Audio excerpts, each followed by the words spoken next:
জায়গা আমার বাচ্চা ওর কথা, ওই জায়গার মধ্যে আপনার পোলার নাকি বাচ্চা হইব। তুমি সত্যি করে কও তো, তুমি কার লগে কি করছো? হ্যাঁ, তোমার পেটের মধ্যে বাচ্চা হলো কেমনে? কি হয়েছে? চিল্লাও কেন? আপনার পোলার মতে গতি আমার একদমই সুবিধার মনে হইতেছে না। ওই যে দেখেন, এই যে লুকায় লুকায় আচার খাইতেছে, দেখেন। সত্যি করে কত বাপ, তুই তোর পেটের মধ্যে আলাদা কিছু টের পাস?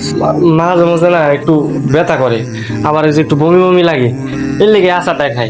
আমার মনে হয় কি জানেন, ওরে নিয়ে আমরা কবিরাজের কাছে যাই।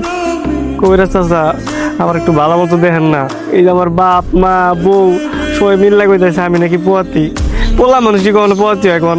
না রে বাবা, এরকম কথা আমি আগে কোনোদিন শুনি নাই, কিন্তু তোমার একটু ভালো করে দেখি তো বাবা, চোখটা দেখি।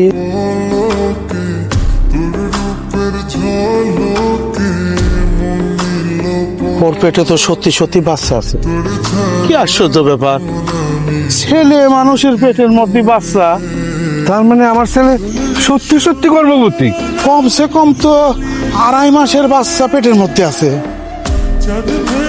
আপনারা এতদিনও টের পান নাই? টের পাবো কেমনে?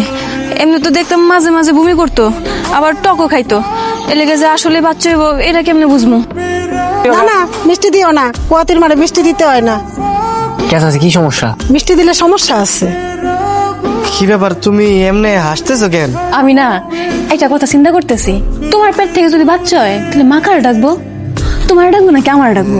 আজব ব্যাপার, আমার বাচ্চা যদি পেট থেকে তাহলে তো আমার এই মা ডাকবো, তাই না? তাও তো কথা, তোমার যদি মা ডাকে তাইলে তাহলে আমার কি ডাকবো? আব্বা ডাকবো? সব কিছু কেমন উল্টা পাল্টা হয়ে যেতেছে না? হ, ঠিকই কইছো, তোমার এই ছাপ্পা ডাকবো। যাক বাবা, ভালোই হইছে।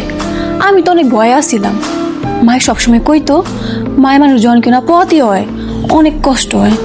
9 মাস কোনো কিছু খাইতেও পারে না, চলতেও পারে না ঠিক মতন, অনেক সাবধানে থাম লাগে। আমি এই চিন্তা থেকে বাঁচতে গেছি।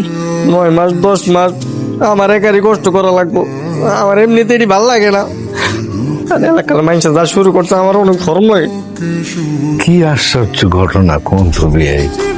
আব্বা কেমন আছো তুমি? ভালো আছি রে মা।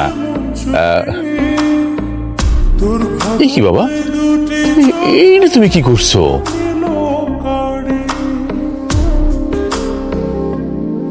কেন আব্বা জানলাম কি করছি আবার?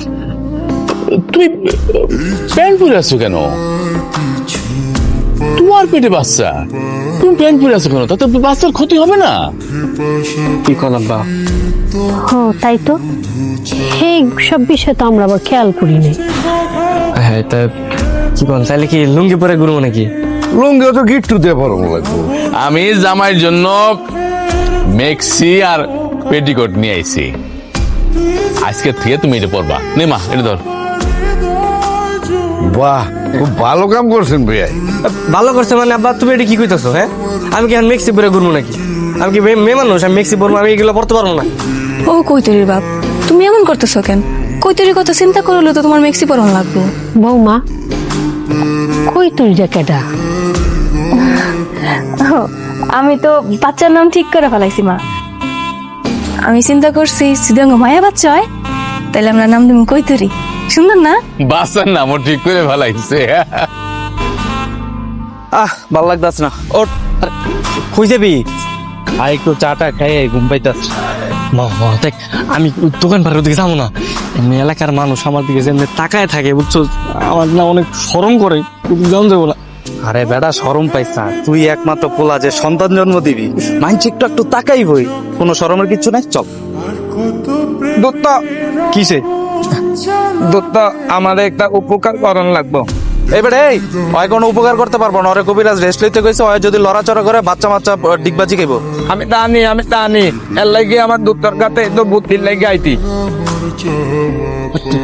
কি বুদ্ধি ক?